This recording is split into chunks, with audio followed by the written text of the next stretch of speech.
Advocates say that Maine's civil legal system is facing a financial crisis, which could leave many Mainers without civil representation. It's a turning point, a crisis point, a tipping point for civil legal services here at the legislature today. Organizations and individuals. Maine Supreme Court Associate Justice Andrew Mead joined a group of civil law advocates as part of Access to Justice Day.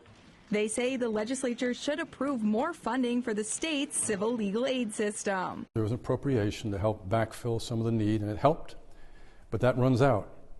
And if that runs out, not only will we lose going forward, we'll actually take a step backwards.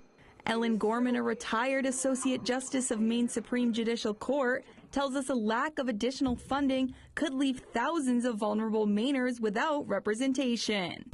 Whether they were trying to get child support from an abusive spouse or trying to get a protection order against a rogue boyfriend, they were there without lawyers. And as a result, they were simply not as effective as they could or should be.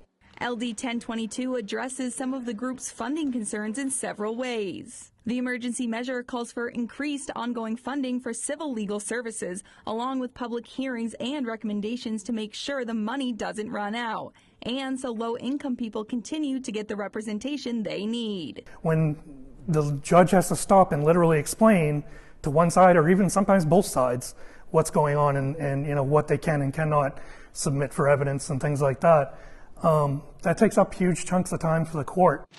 The proposed legislation seeks to invest $6.4 million in 2026 and $9.5 million in 2027. In Augusta, Allison Lapierre, CBS 13 News.